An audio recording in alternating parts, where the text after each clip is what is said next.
Constitution of national designated authority, यानी हाल ही में इस अथॉरिटी को क्या किया गया है, कंस्टिट्यूट किया गया है। कार्बन मार्केट को पढ़ा था तो उसको उससे भी अपने आप को क्या करेगा, अलाइन करेगा। कौन? करंट अफेयर को पढ़ना है, ये आपका रूल होगा, उस रूल के अनुसार आप क्या करते होंगे, काम करते होंगे। अब आप अपने रूल को वायलेट कर रहे होंगे।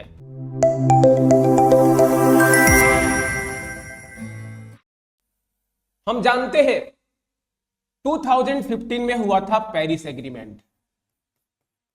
जब पेरिस एग्रीमेंट हुआ था तब यहां पर क्या आया था, नेशनली डिटरमाइंड कंट्रीब्यूशन। यहीं से निकल के आता है क्या चीज, कि हम लोग को फॉसिल फ्यूल को फेज आउट करना है, रिन्यूएबल एनर्जी पर शिफ्ट होना है, पेड़ को लगाना है, यानी ग्रीनरी को इंक्रीज करना है। ये सब कहां से आता है, पेरिस एग्रीमेंट से आता है। अब ये जितना कुछ भी होता है उसको चेक करने वाला कोई ना कोई बॉडी होना चाहिए ना, कोई ना कोई बॉडी होना चाहिए। तो नेशनल डेजिग्नेटेड अथॉरिटी यह एक बॉडी बनाया गया है जो क्या करेगा, जो भी कमिटमेंट लिया गया है क्लाइमेट चेंज से रिलेटेड, वो कमिटमेंट फुलफिल हो रहा है कि नहीं उसको चेक करेगा। कौन? National designated authority. न्यूज में इसलिए है, सितंबर 2025 में जो ministry of environment forest climate change है उसने नोटिफाई किया क्या, constitution of national designated authority, यानी हाल ही में इस अथॉरिटी को क्या किया गया है, कंस्टिट्यूट किया गया है। यह अथॉरिटी पावर कहां से डिराइव करेगा, तो एनवायरमेंट प्रोटेक्शन एक्ट 1986 से पावर को क्या करेगा, डिराइव करेगा। अगर हम बात करते हैं इसके कंपोजिशन और रोल की, तो national designated authority is headed by secretary of ministry of environment forest climate change. This is the important point which you have to remember, क्योंकि ऐसे फैक्ट्स आपको स्टेटमेंट के तौर पर पूछ सकता है। कितने मेंबर बॉडी होगा, 21 मेंबर बॉडी होगा, 21 मेंबर का यह कमिटी होगा, जिसमें एक्सटर्नल अफेयर से भी मिनिस्टर होंगे, फाइनेंस मिनिस्ट्री से भी होंगे, न्यू रिन्यूएबल एनर्जी, स्टील, यहां तक कि नीति आयोग के मेंबर भी होंगे। क्योंकि यहां पर दिख रहा है ना टोटल कितने मेंबर, 21 मेंबर, तो डिफरेंट मिनिस्ट्री से ये इसमें पार्टिसिपेट करेंगे। मैंडेट की बात करते हैं तो पेरिस एग्रीमेंट का आर्टिकल है 6.4 क्या कहता है कि जो भी क्लाइमेट चेंज से रिलेटेड गोल्स को निर्धारित किया गया है उस गोल को एक कमिटमेंट के तौर पर अचीव करना है। ये कौन बात करता है, आर्टिकल 6.4, जिसको हम लोग डिटेल में डिस्कशन करेंगे इसी आर्टिकल के बाद। अब हमने फैक्ट देख लिया, क्या फैक्ट देख लिया कि नेशनल डेजिग्नेटेड अथॉरिटी क्या है, इस अथॉरिटी को कौन हेड करेगा, इसमें कितने मेंबर्स होंगे और इसका मैंडेट क्या है। कहने का मतलब इसके फंक्शन को भी देखते हैं। ये हेल्प करेगा प्रोजेक्ट अप्रूवल में। कोई भी प्रोजेक्ट जो किस चीज से रिलेटेड होगा, ग्रीन एनर्जी से रिलेटेड होगा, कार्बन कैप्चर से रिलेटेड होगा, उस प्रोजेक्ट को अप्रूव करने में कौन हेल्प करेगा, नेशनल डेजिग्नेटेड अथॉरिटी। मतलब कौन सा एक्टिविटी एलिजिबल है, एलिजिबल कहने का मतलब मान लीजिए यहां पर एक कंपनी है, वो कंपनी क्या कर रही है, पेपर बना रही है। अब इस कंपनी का टारगेट है कि धीरे धीरे हम क्या करेंगे, जो भी एनर्जी को इस्तेमाल कर रहे हैं इस पेपर को बनाने में, वह एनर्जी होगा क्या, रिन्यूएबल। यह कंपनी कह रही है। अब इसको चेक कौन करेगा, इसको चेक करेगा कौन, यहां पर नेशनल डेजिग्नेटेड अथॉरिटी की जो भी यहां पर कमिटमेंट हो रहा है वो सही हो रहा है कि नहीं। फिर अथॉराइजेशन, प्रोजेक्ट अप्रूवल हो गया, अथॉराइजेशन, अ कॉरस्पॉन्डिंग एडजस्टमेंट। कहने का मतलब यहां पर जो कुछ भी बात हो रहा है वो सारा का सारा किस चीज से रिलेटेड बात है, क्लाइमेट चेंज को कंट्रोल करना है।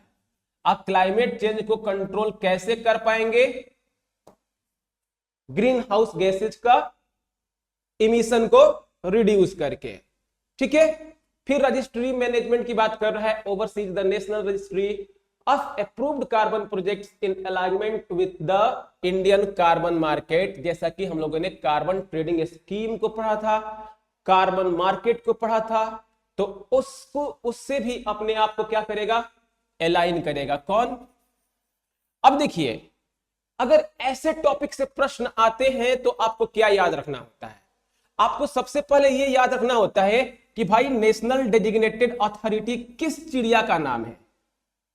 नेशनल डेजिग्नेटेड अथॉरिटी किस चिड़िया का नाम है? तो आपको इतना पता होना चाहिए कि इसको ministry of environment, forest, climate change ने रिसेंटली बनाया है।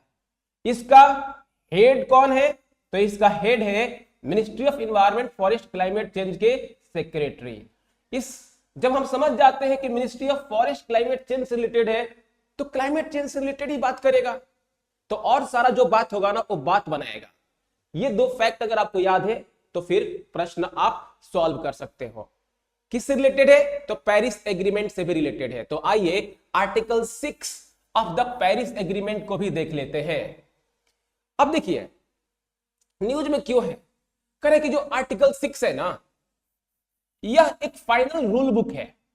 रूल बुक कहने का मतलब आप भी अपने लिए डायरी में रूल बनाते होगे कि मुझे इस वक्त सोना है, इस वक्त उठना है, इस वक्त पॉलिटी पढ़ना है, इस वक्त करंट अफेयर को पढ़ना है। ये आपका रूल होगा। उस रूल के अनुसार आप क्या करते होंगे? काम करते होंगे। अब आप अपने रूल को वायलेट कर रहे होंगे तो कोई ना कोई चेक करने वाला उसको होना चाहिए, जिसको आप कहते हैं आपका पर्सनल मेंटर। वो मेंटर कोई भी है, चाहे आपके घर का मेंबर हो, चाहे आपका टीचर है, वो क्या करते हैं? आपके रूल को चेक करते हैं। उसी प्रकार से आर्टिकल 6 यहां पर क्या है? आर्टिकल 6 क्या है? यह रूल है। किस चीज से रिलेटेड रूल है? कार्बन इमिशन को क्या करना है? कम करना है। कार्बन इमिशन को क्या करना है? कम करना है। कैसे कैसे करना है? चलिए सबसे पहले हम लोग आर्टिकल को ही देख लेते हैं। आर्टिकल 6.2 की बात करते हैं, फिर आर्टिकल 6.4 की बात करते हैं, आर्टिकल 6.8 की बात करते हैं। अब आप सोच रहे होंगे कि सर पॉलिटी में हम लोग तो आर्टिकल याद करते ही हैं, fundamental right, directive principle of state policy, fundamental duties, ये भी आर्टिकल हम लोग को याद करना है। करना है। क्यों याद करना है? क्योंकि ये आर्टिकल पेरिस एग्रीमेंट से रिलेटेड है और पेरिस एग्रीमेंट अभी अभी अपना 10 साल कंप्लीट किया है, 10 इयर्स कंप्लीट किया है। और अगर 10 साल हो, 20 साल हो, 50 साल हो, 100 साल हो, 150 साल हो, किसी भी चीज का वो इंपॉर्टेंट हो जाता है। यूपीएससी पूछता है डिकेड, हाफ सेंचुरी, सेंचुरी, 1.5 सेंचुरी। 6.2 क्या कहता है? Countries trading emission reduction through direct bilateral और मल्टीलेटरल एग्रीमेंट। अब आप सोच रहे होंगे कि ये क्या है? जैसे मान लो ये है अपना प्यारा भारत, ये है अपना प्यारा भारत, और ये है यूरोप में बैठा एक देश जिसका नाम है जर्मनी। ठीक है, दोनों को कहा गया है, क्या कहा गया है कि भाई आप मैक्सिमम 100 यूनिट कार्बन डाइऑक्साइड को रिलीज कर सकते हो। भारत को भी कहा गया है कि आप भी ना मैक्सिमम 100 यूनिट कार्बन डाइऑक्साइड को ही क्या कर सकते हो? रिलीज कर सकते हो। हुआ क्या?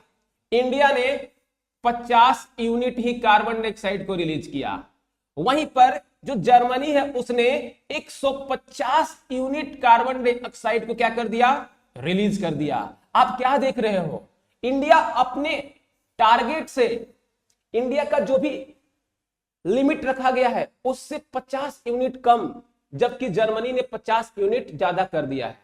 तो जर्मनी इंडिया के पास आएगा, कहेगा कि भाई इंडिया, तुम तो वसुधैव कुटुंबकम की बात करते हो ना, पूरी दुनिया तुम्हारी फैमिली है ना, हम भी तुम्हारे फैमिली के हिस्सा हैं। एक काम करो, अपना 50 यूनिट मेरे को दे दो, अगर नहीं दोगे तो मुझ पर लग जाएगा पेनाल्टी।